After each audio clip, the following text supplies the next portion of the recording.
കിട്ടിയെങ്കിലും എയർഫോഴ്സിൽ ഇരിക്കെ ഞാൻ പ്രോഡക്റ്റ് മാത്രമേ ഉപയോഗിച്ച് തുടങ്ങിയിട്ടുണ്ടായിരുന്നുള്ളൂ. അപ്പോൾ പ്രോഡക്റ്റ് ഉപയോഗിച്ച് തുടങ്ങി അതിൻ്റെ റിസൾട്ടൊക്കെ ഓക്കെ ബെറ്റർ. ഒരുപാട് പേര് പറഞ്ഞ് കേട്ടിട്ടുണ്ട് പ്രോഡക്റ്റിൻ്റെ റിസൾട്ട് വഴിയാണ് ഞാൻ ഈ ബിസിനസ്സിൽ വന്നതെന്നുള്ളത്. പക്ഷെ എന്നെ സംബന്ധിച്ചിടത്തോളം ഞാൻ ഇതൊരു കരിയറായിട്ട് തന്നെ ഏറ്റെടുത്തതാണ്.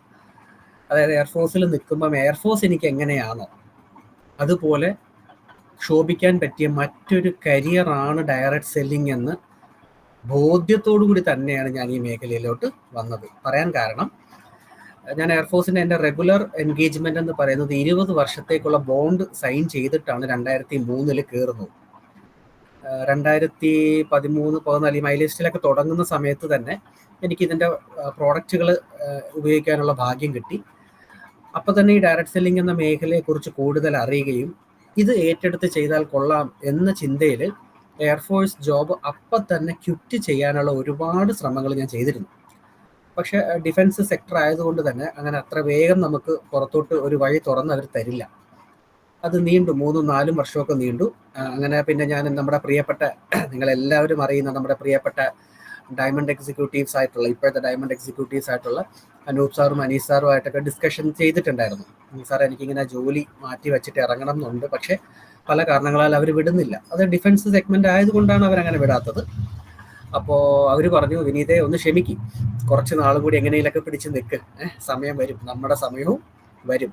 അങ്ങനെ പറഞ്ഞതിൻ്റെ ഭാഗമായിട്ട് വീണ്ടും ഒരു 2-3 വർഷമൊക്കെ തള്ളി നീക്കി എന്ന് തന്നെ പറയണം. കാരണം ഡയറക്റ്റ് സെല്ലിങ്ങിൻ്റെ രുചി അറിഞ്ഞു കഴിഞ്ഞാൽ പിന്നെ വസതിയിലോട്ട് ചെന്നു, അനുഗ്രഹം വാങ്ങി, ഇനി അങ്ങോട്ട് ഒരു ചെയ്തങ്ങ് ചെയ്യും സാറേ, കൂടെ നിന്നോളം എന്ന് പറഞ്ഞു. രണ്ടുപേരും മനസ്സറിഞ്ഞ് അനുഗ്രഹിച്ചു. അങ്ങനെ 2023 ജനുവരി 1 ദിവസം നോക്കി ബിസിനസ് തുടങ്ങി. അപ്പോൾ ശരിക്കും പറഞ്ഞാൽ ഞാൻ എയർഫോഴ്സിൽ നിന്ന് ഇറങ്ങുന്ന മാസം 2022 ഓഗസ്റ്റ് മാസമാണ് ഞാൻ ഇറങ്ങിയത്. പിന്നെ 2-3 മാസം ശരിക്കും അടിച്ചു പൊളിച്ചു. കാരണം എനിക്ക് അന്നൊരു സ്വാതന്ത്ര്യം കിട്ടിയ ദിവസമായിരുന്നല്ലോ. പിന്നെ 2-3 മാസം കുടുംബത്തിൻ്റെ കൂടെയും പിന്നെ ചില തീർത്ഥാടന യാത്രയും ഇങ്ങനെയൊക്കെ ഒന്ന് അടിച്ചു പൊളിച്ചു, ഇല്ലെന്ന് പറയുന്നില്ല. കാരണം ഒരുപാട് നാളത്തെ വീർപ്പുമുട്ടലായിരുന്നു. ജോലിയുണ്ട്, ശമ്പളമുണ്ട്, എല്ലാം ഉണ്ടെങ്കിലും സ്വാതന്ത്ര്യം എന്നൊരു വാക്കിന് ഭയങ്കര പ്രസക്തിയുണ്ട്. അത് കിട്ടാതെ വരുമ്പോഴേ അതിൻ്റെ മൂല്യം മനസ്സിലാകത്തുള്ളൂ. അത് എനിക്ക് കിട്ടിയപ്പോൾ 2-3 മാസം അങ്ങനെയൊക്കെ ആസ്വദിച്ചു. അതിനുശേഷം ജനുവരി 1, 2023 തുടങ്ങി. ആ തുടക്കം ശരിക്കും പറഞ്ഞാൽ സ്വപ്നതുല്യമായ തുടക്കം ആക്കണം എന്നെനിക്കുണ്ടായിരുന്നു. കാരണം ഞാൻ എയർഫോഴ്സിൽ നിന്ന് ഇറങ്ങുമ്പോൾ എൻ്റെ മാസ ശമ്പളം 92,000 രൂപയായിരുന്നു. അപ്പോൾ 92,000 രൂപ മാസം ശമ്പളമുള്ള ഒരു ജോലി വേണ്ടാന്ന് വെച്ചിട്ട് ഞാനൊരു കരിയർ ഏറ്റെടുക്കുമ്പോൾ ഒരുപാട് ചോദ്യങ്ങൾക്കുള്ള ഉത്തരം ഞാൻ നൽകേണ്ടതായിട്ടുണ്ട്, അല്ലേ? നാട്ടുകാർക്കൊന്നും നൽകിയില്ലെങ്കിലും വീട്ടുകാർക്കെങ്കിലും അതിനുള്ള ഉത്തരം ഞാൻ നൽകിയേ പറ്റും. അതുകൊണ്ട് തന്നെ ഇത് സ്വപ്നതുല്യമായ തുടക്കമാക്കണം എന്നുള്ളത് എൻ്റെ ഒരു ആവശ്യമായിരുന്നില്ല, അത്യാവശ്യമായിരുന്നു. ഈ ആവശ്യവും അത്യാവശ്യവും തമ്മിലുള്ള വ്യത്യാസം അതാണ്, അല്ലേ? ആവശ്യം എന്ന് പറയുമ്പോൾ നമുക്ക് അതിനകത്ത് വെള്ളം ചേർക്കാം, അത്യാവശ്യം എന്ന് പറയുമ്പോൾ വെള്ളം ചേർക്കാൻ പറ്റില്ല, പണിഞ്ഞേ പറ്റും.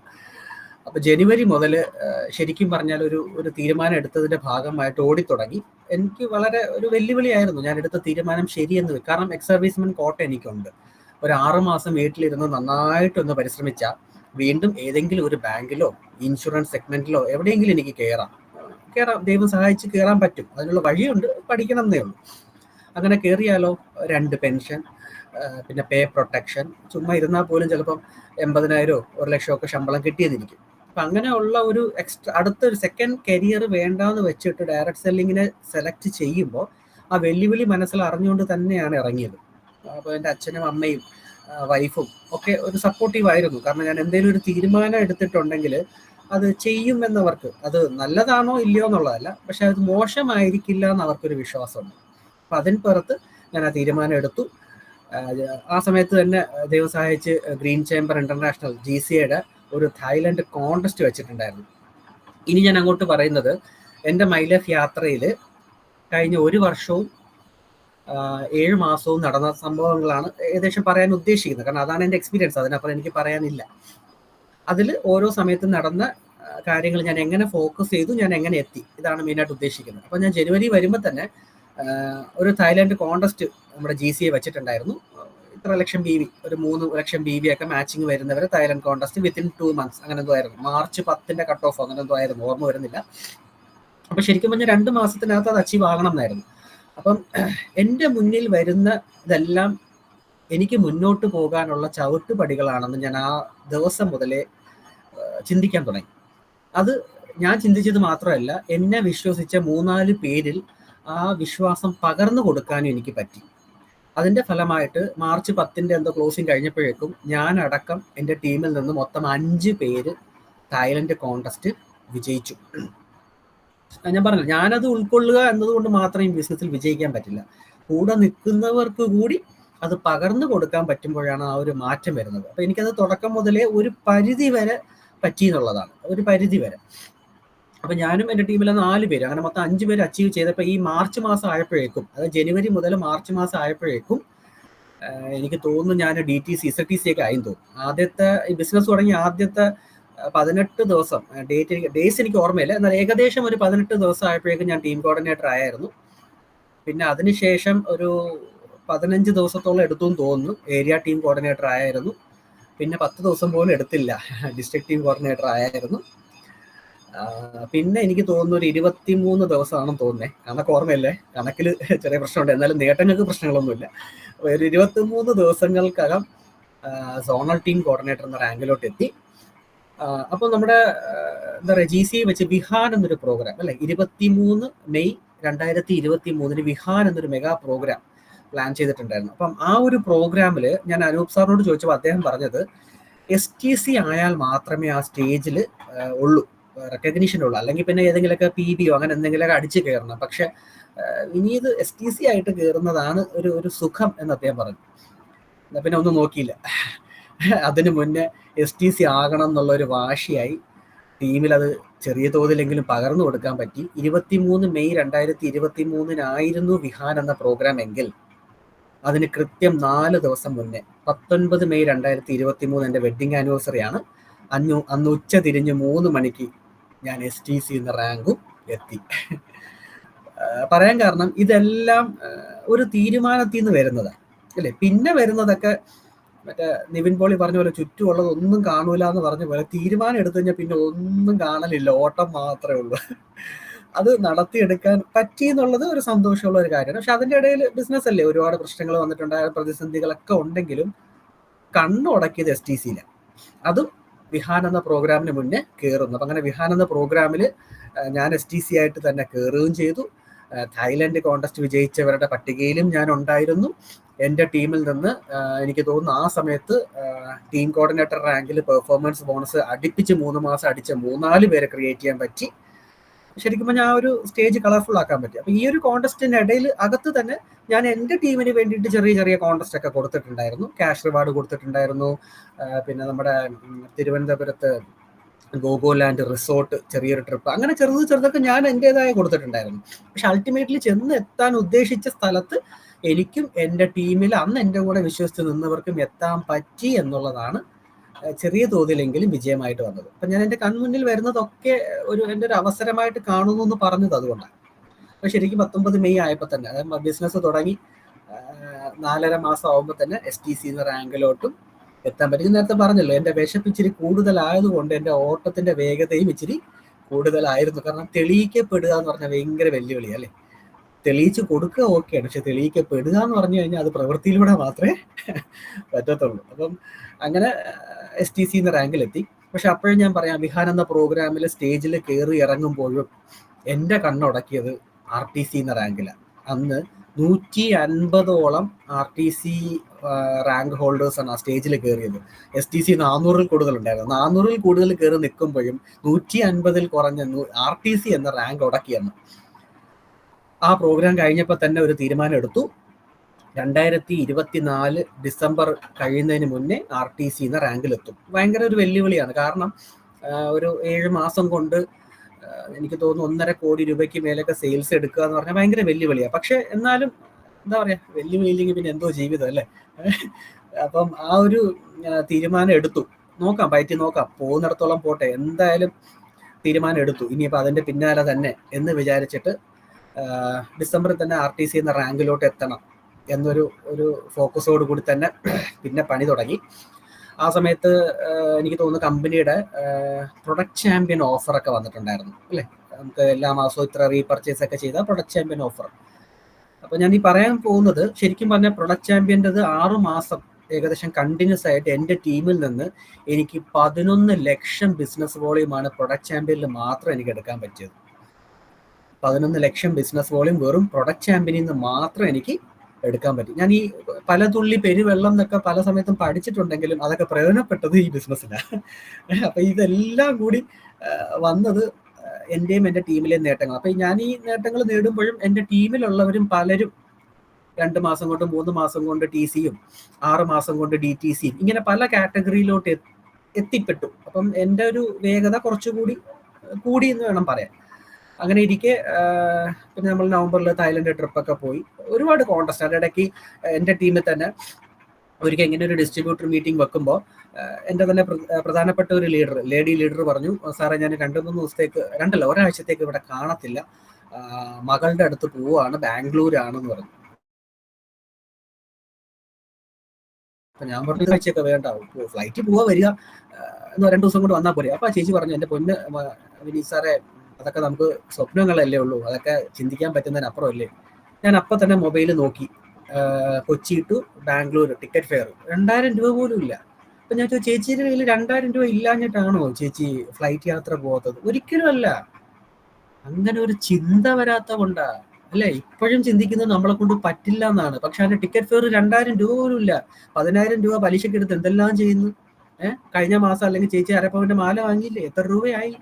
പക്ഷെ ബാംഗ്ലൂർ പോയിട്ട് വരാൻ 2000 രൂപ പോലും ടിക്കറ്റ് ഫെയർ ഇല്ല. ചേച്ചി വിചാരിച്ചാൽ പറ്റും. ചേച്ചിക്ക് അതങ്ങനെ ഒരു ചിന്ത വരാത്ത കൊണ്ടാണ്. ഇപ്പോഴും അതൊരു അഫോർഡബിൾ ആണെന്ന് ചേച്ചിയുടെ മനസ്സ് ചേച്ചിയോട് പറയാത്തത് കൊണ്ട് മാത്രമാണ്, അല്ലാതെ കാശില്ലാഞ്ഞിട്ടല്ല. പക്ഷെ അത് എന്നെ ഒന്ന് ട്രിഗർ ചെയ്തു. ഞാൻ എന്ത് ചെയ്തു, അപ്പൊ തന്നെ ഒരു കോൺടെസ്റ്റ് വെച്ചു, ഫ്ലൈറ്റ് യാത്ര. ചെറിയ ട്രിപ്പാണ്, കാരണം ഫ്ലൈറ്റിനകത്ത് 1 മണിക്കൂർ ഇരുന്നാലും 10 മണിക്കൂർ ഇരുന്നാലും ഒരേ എഫക്റ്റാണ്. പക്ഷെ ആ 1 മണിക്കൂർ ഇരിക്കാൻ പോലും പറ്റുമെന്ന് ആരും ചിന്തിക്കാത്തടത്താണ് ഈ പ്രശ്നം വരുന്നത്. അങ്ങനെ ഇരിക്കെ ഒരു ഫ്ലൈറ്റ് കോൺടെസ്റ്റ് വെച്ചു. ചെറിയ കോൺടെസ്റ്റാണ്, തിരുവനന്തപുരം മുതൽ കൊച്ചി വരെ അടങ്ങുന്ന ഒരു 45 മിനിറ്റ്സിന്റെ ട്രിപ്പ്. ശരിക്കും പറഞ്ഞാൽ അത് ഒരുപാട് പേരുടെ അത് ചോദിച്ചപ്പം പലരും, എൻ്റെ ടീമിലെ പലരും ഫ്ലൈറ്റ് യാത്ര ചെയ്തിട്ടില്ല.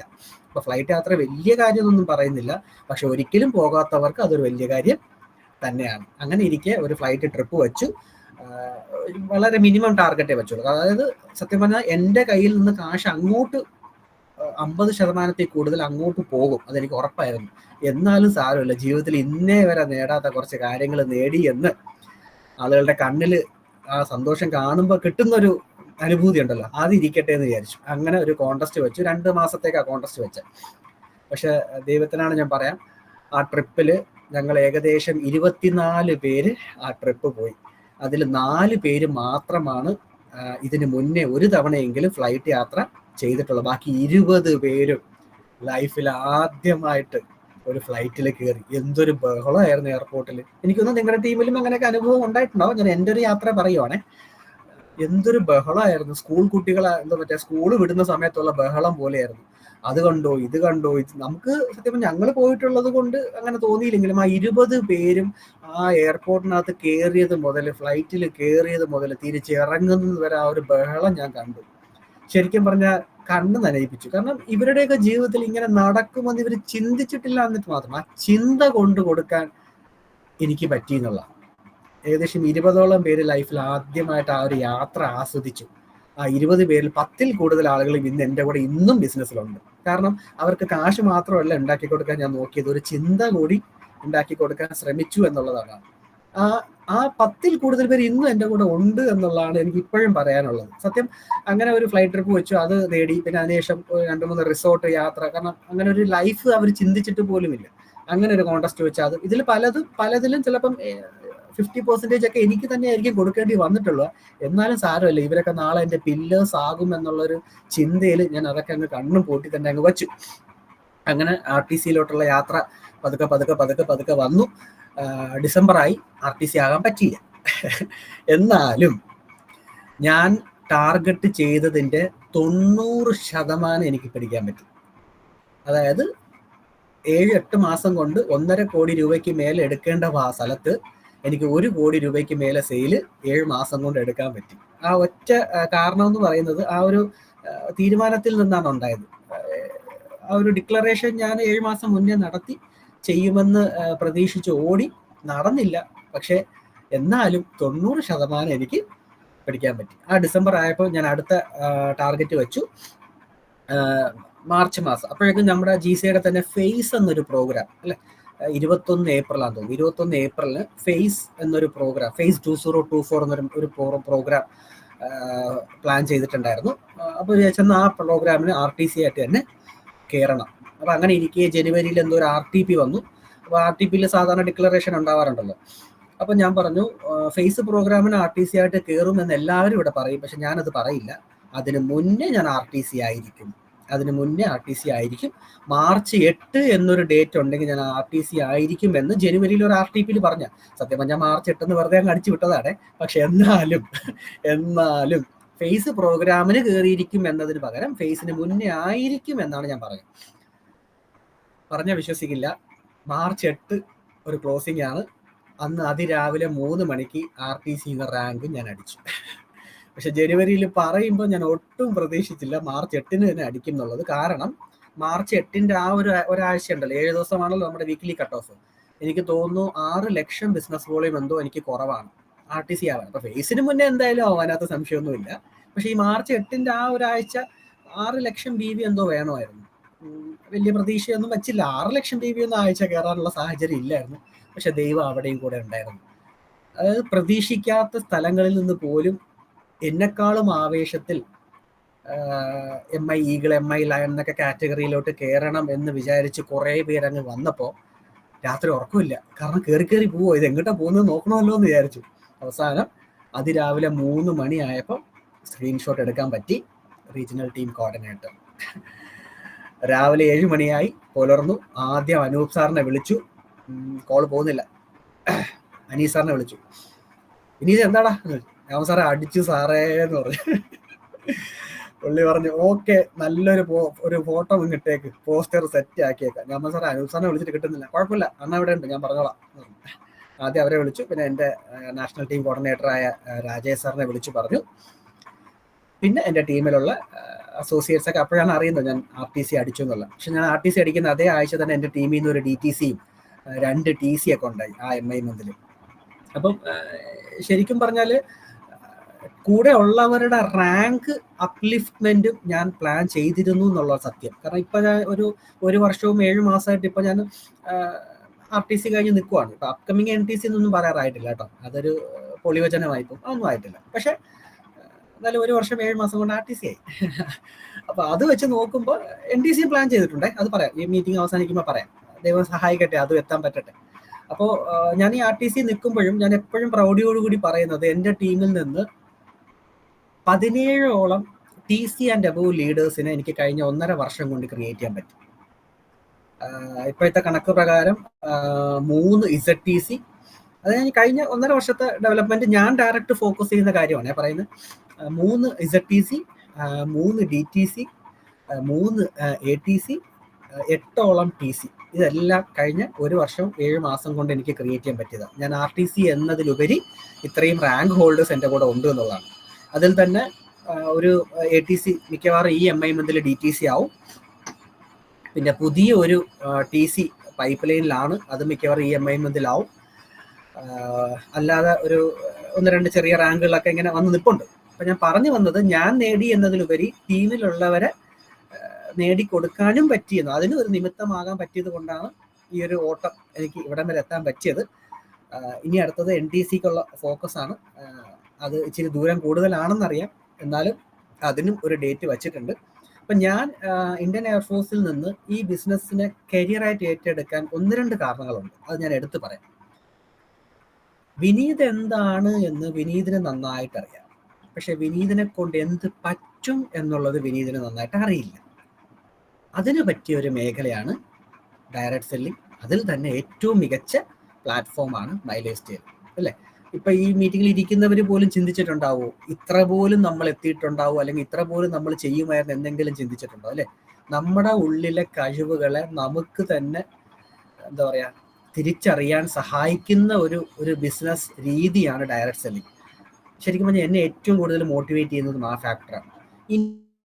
കൊണ്ട് എന്ത് പറ്റും എന്നാണ് ഓരോ ദിവസവും ചെകഞ്ഞുകൊണ്ടിരിക്കുന്നത്. അല്ലെ, വിനീത് എന്താണെന്നുള്ളത് വിനീത് നന്നായിട്ടറിയാം, അത് കണ്ണാടി നോക്കിയാൽ മതി. പക്ഷെ വിനീതിനെ കൊണ്ട് എന്ത് പറ്റും എന്നുള്ളത് തെളിയിച്ചു തന്നത് ഡയറക്ട് സെല്ലിംഗ് ആണ്. അതിൽ തന്നെ മൈലേജ് സ്റ്റൈലാണ്, മൈലേജ് സ്റ്റൈൽ മാത്രമാണ് തെളിയിച്ചു തന്നത് വിനീതിനെ കൊണ്ട് എന്തൊക്കെ പറ്റും എന്നുള്ളത്. ഇപ്പോഴും തെളിയിക്കാൻ ശ്രമിച്ചുകൊണ്ടിരിക്കുന്നതും ആ ഒരു കാര്യം. അപ്പൊ സെൽഫ് എക്സ്പ്ലോറേഷൻ, അല്ലെ, സ്വയം ഒരു എക്സ്പ്ലോർ ആവുക എന്നുള്ളത് ഈ ബിസിനസിന്റെ ഒരു രീതിയാണ്. അതിന് ആരൊക്കെ വിധേയനാവുന്നോ അവർക്കൊക്കെ വിജയവും നേട്ടങ്ങളൊക്കെ ഉണ്ടാക്കാൻ പറ്റും. എന്നെ കൊണ്ട് ഇതേ പറ്റൂ എന്ന് പറഞ്ഞിരിക്കുന്നവർക്കാണ് ആ ഒരു ലാഗ് വരുന്നത്. അല്ലെ, എന്നെ കൊണ്ട് എന്തൊക്കെ പറ്റും എന്ന് ചിന്തിക്കുന്നവർക്ക് ഈ ബിസിനസ് സ്മൂത്ത് ആയിട്ട്, അല്ല, അടിപൊളിയായിട്ട് തന്നെ ചെയ്യാൻ പറ്റും. അപ്പം അങ്ങനെ മാറ്റുന്ന ഒരു ബിസിനസ്സാണ്. അതുകൊണ്ടാണ് ഞാൻ ഇതിന് ഏറ്റവും കൂടുതൽ ഇഷ്ടപ്പെടാൻ കാരണം എയർഫോഴ്സ് എന്ന മേഖലയിൽ വിനീത് ഉണ്ടെങ്കിൽ പ്രൊഡക്ടിവിറ്റി ഉണ്ട്, ഇല്ലെന്ന് പറയുന്നില്ല. പക്ഷെ വിനീത് ഇല്ലെങ്കിലും ആ പ്രൊഡക്ടിവിറ്റി ചെയ്യുന്നവരുണ്ട്. പക്ഷെ ഈ ബിസിനസ്സിൽ വിനീത് ഇല്ലെങ്കിൽ ഇല്ല, വിനീതിന് പകരം വിനീതേ ഉള്ളൂ. അപ്പൊ വിനീത് തന്നെയാണ് പകരം വെക്കേണ്ടതും പണിയെടുക്കേണ്ടതും നേട്ടങ്ങൾ കൊണ്ടുവരേണ്ടതും. അപ്പൊ അത് ശരിക്കും പറഞ്ഞ ഒരു സെൽഫ് എക്സ്പ്ലോറേഷൻ ആയിട്ട് ഞാൻ കാണുന്നത് കൊണ്ടാണ്. 2, ഐഡന്റിറ്റി ക്രിയേഷൻ, വ്യക്തിമുദ്ര പതിപ്പിക്കുക എന്ന് പറയും.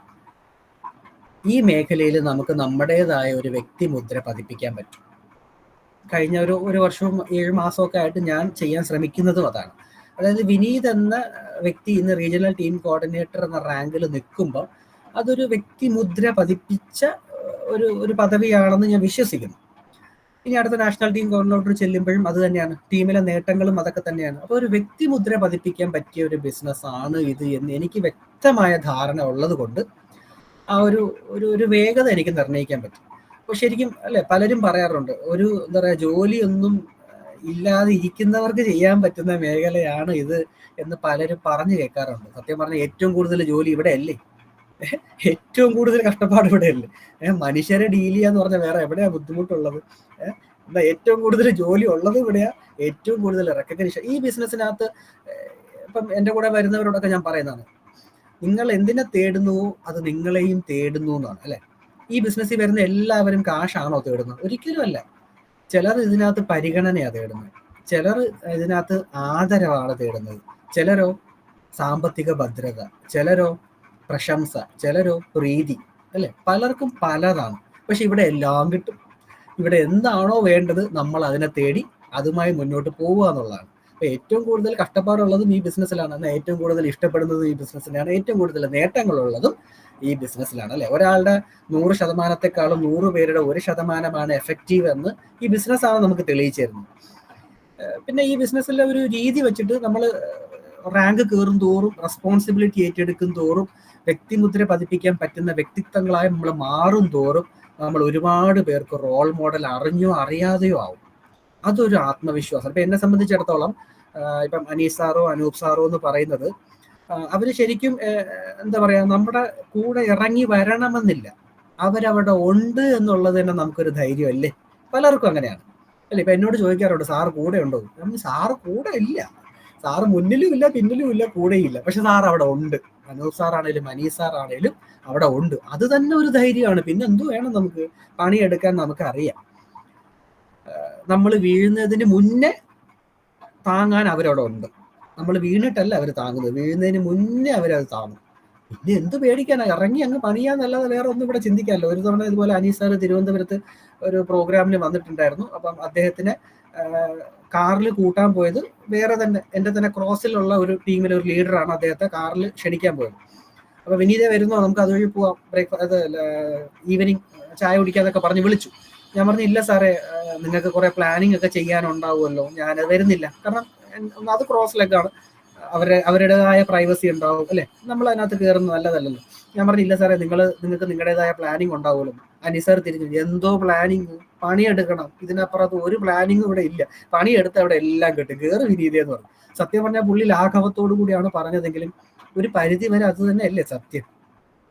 പ്ലാനിങ് മാത്രം ഉണ്ടായിട്ട് എന്തോ കാര്യം, പണിയാണ് എടുക്കേണ്ടത്, പണിയെടുത്ത എല്ലാം ഉണ്ട്. സത്യം പറഞ്ഞാൽ ആ ഒരു വാക്കിൽ പോലും നമുക്ക് എന്താ പറയുക, ഒരു വലിയൊരു മെസ്സേജാണ് കിട്ടുന്നത് ശരിക്കും പറഞ്ഞാൽ അല്ലെ. അപ്പം ഇവര് കൂടെ ഉണ്ട് എന്ന് തന്നെ നമുക്കൊരു ധൈര്യമാണ്. അപ്പോ ശരിക്കും പറഞ്ഞാൽ എനിക്ക് ഇഷ്ടപ്പെട്ട ഒരു കോട്ട് കൂടിയാണ്. അതായത് അല്ലെങ്കിൽ ഒരാളുടെ പിന്നിൽ 1000 പേരുണ്ട് അല്ലെ എന്നൊരു ധൈര്യം ആ ഒരാൾക്കുണ്ടെങ്കിൽ ഒരു യുദ്ധം ജയിക്കാം, ശരിയാണ്. പക്ഷെ മുന്നിൽ ഒരാളുണ്ട് എന്ന് 1000 പേർക്ക് ധൈര്യം പകർന്നു കൊടുക്കാൻ പറ്റിയാലോ ഈ ലോകം തന്നെ കീഴടക്കാം, അല്ലേ? ശരിക്കും അതൊരു ഭയങ്കര ഒരു വാല്യുബിൾ ആയിട്ടുള്ള ഒരു പോയിന്റാണ്. പിന്നിൽ 1000 പേരുണ്ട് എന്ന ധൈര്യം ഒരാൾക്ക് മുന്നിലുണ്ടെങ്കിൽ ആ ധൈര്യം മുന്നിലുള്ള ഒരാൾക്ക് മാത്രമേ ഉള്ളൂ. അയാൾക്ക് പറ്റുമെങ്കിൽ ഒരു യുദ്ധം ജയിക്കാമായിരിക്കും. പക്ഷെ മുന്നിൽ ഒരാളുണ്ട് എന്ന ധൈര്യം 1000 പേർക്ക് പകർന്നു കൊടുക്കാൻ പറ്റിയാലോ 1000 പേരുടെ ധൈര്യമാണ് അവിടെ പണിയെടുക്കുന്നത്. ഈ ലോകം തന്നെ കീഴടക്കാൻ പറ്റും. ഈ ബിസിനസ് അങ്ങനെ തന്നെയല്ലേ? ശരിക്കും ഒന്ന് ആലോചിച്ച് നോക്ക്. മുന്നിൽ ഇന്നാളുണ്ട്, മുന്നിൽ സനൂപ് സാർ ഉണ്ട് എന്ന ഒരു ചിന്തയിൽ എന്നെ വീഴാൻ സമ്മതിക്കില്ല, ഞാൻ വീഴുന്നതിന് മുന്നേ അദ്ദേഹം എന്നെ താങ്ങിക്കോളും എന്ന ഒരു ധൈര്യം പോരെ ഒരാൾക്ക് പണിയെടുക്കാൻ. അപ്പൊ ശരിക്കും എന്നെ വളരെ മോട്ടിവേറ്റ് ചെയ്തു. ഞാനും അങ്ങനെ ആകാനാണ് ശ്രമിക്കുന്നത്, അല്ലെ? വിനീത് ഉണ്ട് എന്ന ധൈര്യത്തിൽ ധൈര്യമായിട്ട് പണിയെടുക്കുന്ന ഒരു കൂട്ടം ആളുകളെ ക്രിയേറ്റ് ചെയ്യാനുള്ള ഒരു ശ്രമമാണ് ഞാൻ നടത്തിക്കൊണ്ടിരിക്കുന്നത്. കഴിഞ്ഞ 1 വർഷവും 6 മാസം കൊണ്ട് ഏകദേശം ഒക്കെ പറ്റിയിട്ടുണ്ട്. ഇനി അത് നിലനിർത്താൻ പറ്റണം, അല്ലെ? എപ്പോഴും ഓടിയെത്താൻ എളുപ്പമാണ്, നിലനിർത്താനാണ് പാട്. അപ്പൊ അത് നിലനിർത്താനും ഇനി അങ്ങോട്ട് കയറാനും ഉള്ളത് ഭയങ്കര വെല്ലുവിളിയാണ്. അതുകൊണ്ടാണ് ഞാൻ പറഞ്ഞത് നാഷണൽ ടീം കോർഡിനേറ്ററും പ്ലാൻ ചെയ്തിട്ടുണ്ട്. ഈ ഒരു ഓണം കഴിഞ്ഞ് അടുത്ത ഒരു ഓണം എന്നൊരു ദിവസം ഉണ്ടെങ്കിൽ നാഷണൽ ടീം കോർഡിനേറ്റർ എന്ന റാങ്കിലോട്ട് എത്തും. അതിനുള്ള ഗ്രൗണ്ട് ലെവൽ വർക്ക് ഇപ്പൊ ചെയ്തു പോരുന്നു. ഇച്ചിരി ദൂരം കൂടുതലാണ്, അല്ലേ സാറേ, സനൂപ് സാറേ? എന്നാലും ദൂരം കൂടുതലാണെങ്കിലും ഇരിക്കട്ടെ, ഒരു വെല്ലുവിളി ഇരിക്കട്ടെ. നമുക്ക് നമ്മളാൽ പറ്റുന്നതൊക്കെ ചെയ്യാമല്ലോ.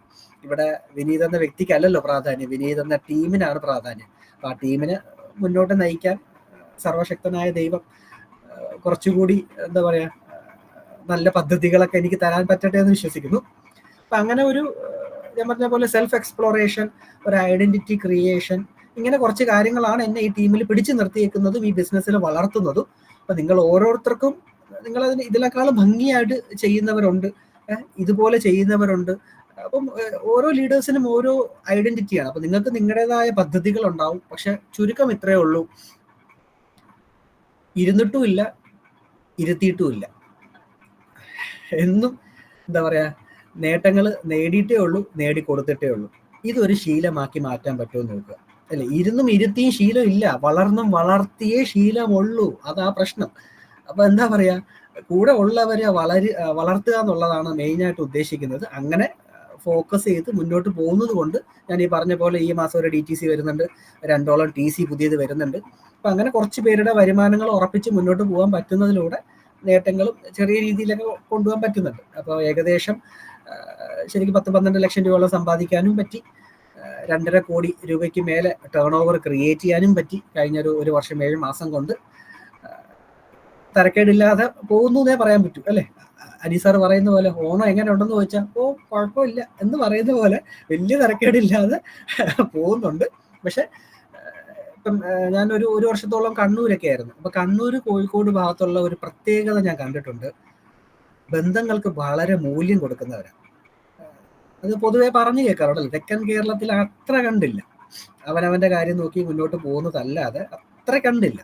അപ്പൊ അങ്ങനെ തെക്കൻ ജില്ലകളിൽ, അതായത് തിരുവനന്തപുരം, കൊല്ലം ജില്ലകളിൽ മാത്രം ഫോക്കസ് ചെയ്തിട്ട് കഴിഞ്ഞ 1 വർഷവും 7 മാസം കൊണ്ട് ഞാനിത് നേടിയെങ്കിൽ കുറച്ചുകൂടി ബന്ധങ്ങൾക്ക് മൂല്യം കൊടുക്കുന്നവരാണ് കോഴിക്കോട്, കണ്ണൂരൊക്കെ ഉള്ളത്. എന്തിനാ പറഞ്ഞത്? റെയിൽവേ സ്റ്റേഷനിൽ ഇറങ്ങിയ ഒരു ഓട്ടോക്കാരനോട് സംസാരിച്ചാൽ മതി, നമുക്കത് മനസ്സിലാവും.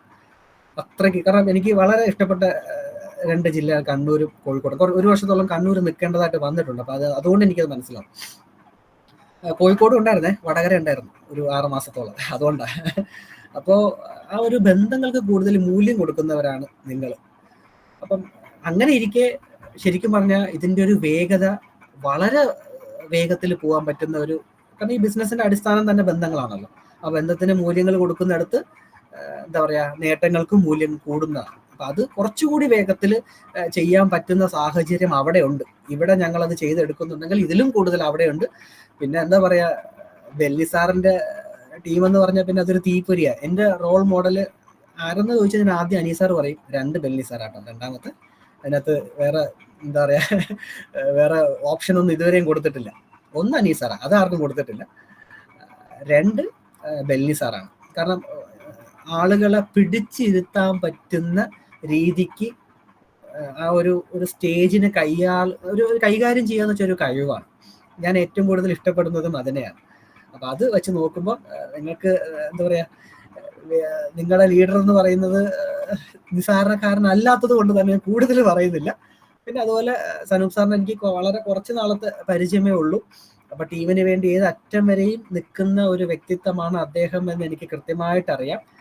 അപ്പൊ എന്താ പറയാ, അദ്ദേഹത്തിന്റെ നാഷണൽ ടീം കോർഡിനേറ്ററും എന്ന റാങ്കും അതുപോലെ ടീമിലുള്ള ഒരുപാട് പേരുടെ റാങ്ക് ഒക്കെ ഇനി വരും ദിവസങ്ങളിൽ ഉണ്ടാവട്ടെ. സനൂപ് സാർ അത് അറിയിക്കണം കേട്ടോ, കൃത്യമായിട്ട് അറിയിക്കണേ അതൊക്കെ. കാരണം എവിടെയാണെങ്കിലും പുതിയ പുതിയ റാങ്ക് അച്ചീവ്മെന്റ്സ് ഉണ്ടാവുക എന്ന് പറഞ്ഞാൽ ആരോഗ്യപരമായ കോമ്പറ്റീഷൻ അത് ഉപകരിക്കും അല്ലെ. അത് എപ്പോഴും ഹെൽത്തി കോമ്പറ്റീഷൻ ആയിരിക്കണം. ഒരാളുടെ വീഴ്ച നമ്മുടെ വളർച്ചയാവാൻ പാടില്ല, ഒരാളുടെ വളർച്ചയെ നമ്മുടെ വളർച്ചയാവാൻ പാടുള്ളൂ. അപ്പൊ അതൊരു ഹെൽത്തി കോമ്പറ്റീഷൻ ഉപകരിക്കും. അപ്പൊ എല്ലാവർക്കും എന്താ പറയാ, ഇതൊരു പാർട്ട് ടൈം ആയിട്ടെങ്കിലും കാണുന്നുണ്ടെങ്കിൽ ചെയ്യുവാണെങ്കിൽ വൃത്തിയായിട്ടും വെടിപ്പായിട്ടും ചെയ്യണം. ഇല്ലെങ്കിൽ ചെയ്യാൻ പോവരുത്, അത് ഈഗോ ആയിട്ട് എടുക്കരുത്. എൻ്റെ ഒരു പോളിസി അതാ, ചെയ്യുവാണെങ്കിൽ വൃത്തിയായിട്ടും വെടിപ്പായിട്ടും ചെയ്യാൻ നോക്കുക. ഇല്ലെങ്കിൽ എന്നെ കൊണ്ട് വയ്യെന്ന് പറഞ്ഞ് വീട്ടിൽ ഇരിക്കുന്നതായിരിക്കും കുറച്ചുകൂടി ബെറ്റർ. സനൂപ് സാറെ ദേഷ്യം തോന്നല്ലേ, ഇതെന്റെ ഒരു പോളിസിയാണ്. പക്ഷെ അങ്ങനെ ഉണ്ടെങ്കിലേ ഗുണം മാത്രമേ ഉള്ളൂ കേട്ടോ, ദോഷം ഒരിക്കലും ഉണ്ടാവില്ല. നമ്മളെ കൊണ്ട് ചെയ്യാൻ പറ്റുന്നത് ഇതിലും കൂടുതൽ ഉണ്ടെന്ന് അറിഞ്ഞിട്ടും നമ്മൾ അത്ര പോലും ചെയ്യാതിരിക്കുന്ന സാഹചര്യം ഒരുപാടുണ്ട്. അപ്പൊ അതിനൊരു വഴി വെട്ടിക്കൊടുക്കാതെ ചെയ്യുവാണെങ്കിൽ വൃത്തിയായിട്ടും വെടിപ്പായിട്ടും ചെയ്യുക എന്നുള്ളതാണ് എടുത്തു പറയാനുള്ളത്. ഇല്ലെങ്കിൽ ചെയ്യാതിരിക്കുക എന്നുള്ളത് ഞാൻ കട്ട് ചെയ്തു, വേണ്ട, നമ്മുടെ ടീമാണെങ്കിൽ കുഴപ്പമില്ല. അപ്പൊ അതുകൊണ്ട് ചെയ്യുവാണെങ്കിൽ നല്ല രീതിയിൽ തന്നെ വൃത്തിയായിട്ട് ചെയ്യാന്നുള്ളതേ ഉദ്ദേശിക്കുന്നുള്ളൂ. പക്ഷെ ഒരു കാര്യം ഉറപ്പാണ്, നമ്മൾ നമ്മളെ തന്നെ വെല്ലുവിളിക്കുക. അതായത് നാളെ കണ്ണാടി നോക്കിയിട്ട് എടാ നീ ചെയ്യുന്നതിന്റെ പരമാവധി ചെയ്തോ എന്ന് നിന്നോട് തന്നെ ഒരു ചോദ്യം വന്നാൽ നീ തന്നെ ധൈര്യമായിട്ട് പറയാൻ പറ്റണം ഞാൻ ചെയ്തു എന്നുള്ളത്. അത്രേ ഉള്ളൂ, വേറെ ആരെയും പ്രൂവ് ചെയ്യേണ്ട, നമ്മളെ പ്രൂവ് ചെയ്താൽ മതിയല്ലോ. നമ്മൾ വിഡ്ഢിയാക്കുന്നത് നമ്മളെയാണ് അല്ലെ, നമ്മൾ പ്രൗഢിയോടുകൂടി പറയുന്നത് നമ്മളെ തന്നെയാണ്. അപ്പൊ അതിൽ ആര് എന്താവണം എന്നുള്ളത് നമ്മളാണ് തീരുമാനിക്കുന്നത്. അപ്പൊ അത് കണ്ണാടി നോക്കുമ്പം ചെയ്തു, നീ നിന്നെ കൊണ്ട് പറ്റുന്നതിന്റെ പരമാവധി നീ ചെയ്തു എന്ന് നമുക്ക് പറയാൻ പറ്റിയാൽ മതി, വേറെ കുഴപ്പമൊന്നുമില്ല. വേറെ ആരെയും പ്രൂവ് ചെയ്യേണ്ട കാര്യം വരുന്നില്ല. അപ്പൊ എല്ലാവർക്കും എന്താ പറയാ, ബിസിനസ് നേട്ടങ്ങൾ കൂടുതൽ ഉണ്ടാക്കാനുള്ള ഒരു അവസരം മുന്നിലുണ്ട്. വെല്ലുവിളികൾ സ്വയം ഏറ്റെടുക്കുക, അതിൽ ഉറച്ചു നിൽക്കുക, ജ്വലിക്കുന്ന എന്താ പറയാ ഒരു സൂര്യനെ പോലെ നേട്ടങ്ങൾ ഉണ്ടാക്കിക്കൊണ്ട്, എപ്പോഴും നേട്ടങ്ങൾ വെച്ചായിരിക്കണം സംസാരിക്കേണ്ടത്. അതേ കേൾക്കാൻ രസമുള്ളൂ, ബാക്കിയുള്ളതൊന്നും കേൾക്കാൻ കൊള്ളാം പക്ഷെ രസം കിട്ടത്തില്ല. രസം കിട്ടണമെങ്കിൽ നേട്ടങ്ങൾ വെച്ച് തന്നെ സംസാരിക്കണം. അതിലെല്ലാവർക്കും ശക്തിയും ബുദ്ധിയും കഴിവും ഒക്കെ ദൈവം തന്നിട്ടുണ്ട്. മനസ്സ് മാത്രമാണ് നമ്മുടെ കയ്യിലുള്ളത്, അത് നമ്മൾ കൊടുത്താലേ പറ്റത്തുള്ളൂ. ബാക്കിയൊക്കെ മേലെ നിന്ന് കിട്ടിയിട്ടുണ്ട്, പക്ഷെ മനസ്സ് നമ്മൾ കൊടുക്കണം. ആ മനസ്സും കൂടി ആവശ്യമായ തോതിൽ ചായക്ക് പഞ്ചസാര ഇടുന്നത് പോലെ ആവശ്യമായ തോതിലെങ്കിലും ഒന്ന് ഇടാൻ പറ്റിക്കഴിഞ്ഞാൽ ഈ നേട്ടങ്ങളൊക്കെ നേടിയെടുക്കാൻ പറ്റും. എന്നെക്കാളും നേട്ടങ്ങൾ നേടിയവരും ഈ കൂട്ടങ്ങളിലുണ്ട്. എന്താ പറയാ, അതുകൊണ്ട് ആരുടെയും നേട്ടങ്ങൾ കുറച്ച് കാണുന്നില്ല. എല്ലാവരുടെ നേട്ടത്തിനും അതിൻ്റെതായ മാധുര്യമുണ്ട്. പക്ഷെ നമ്മളെ കൊണ്ട് പറ്റുന്നതിന്റെ പരമാവധി നമ്മൾ ചെയ്തു എന്നുള്ള ചോദ്യത്തിന് ഉത്തരം കണ്ടെത്തേണ്ടത് നമ്മൾ മാത്രമാണ്. അത് റെഗുലർ ആയിട്ട് ഒന്ന് കണ്ടെത്താൻ ശ്രമിക്കുക. അപ്പൊ എല്ലാവർക്കും വേറെ സനൂപ് സാറെ പ്രത്യേകിച്ച് എന്തെങ്കിലും ഉണ്ടോ സാറേ? പോരെ. എന്തായാലും എന്നെ ഇന്ന് ഈ ഒരു മീറ്റിങ്ങിലോട്ട് ക്ഷണിച്ച സനൂപ് സാറിനും ടീമിനും നന്ദി അറിയിക്കുവാണ്. ഈ മീറ്റിംഗ് കൊണ്ട് ആർക്കെങ്കിലും പ്രയോജനം ഉണ്ടായെന്നൊന്നും എനിക്കറിയില്ല. പക്ഷെ ഒരു കാര്യം ഉറപ്പാണ്, ഈ മീറ്റിങ്ങിലുള്ള ഒരു വ്യക്തിക്കെങ്കിലും അത് അല്പമെങ്കിലും ഗുണം ചെയ്തിട്ടുണ്ടെങ്കിൽ അത് ഇംപ്ലിമെന്റ് ചെയ്യാൻ ശ്രമിക്കുക. ഒരു മീറ്റിംഗ് കഴിയുമ്പോൾ അത് ഇംപ്ലിമെന്റ് ചെയ്യുന്നിടത്താണ് വിജയം വരുന്നത്. അത് പരമാവധി ഇംപ്ലിമെന്റ് ചെയ്യാൻ നോക്കുക, എന്തെങ്കിലും ഗുണകരമായിട്ട് കിട്ടിയിട്ടുണ്ടെങ്കിൽ. അപ്പം ഇനിയും ഇതുപോലുള്ള ഒരു വേദി എന്തെങ്കിലുമൊക്കെ ദൈവം ഒരുക്കി തരട്ടെ എന്ന് മാത്രം പറഞ്ഞുകൊണ്ട് നിർത്തുന്നു. ജയ് ഹിന്ദ്.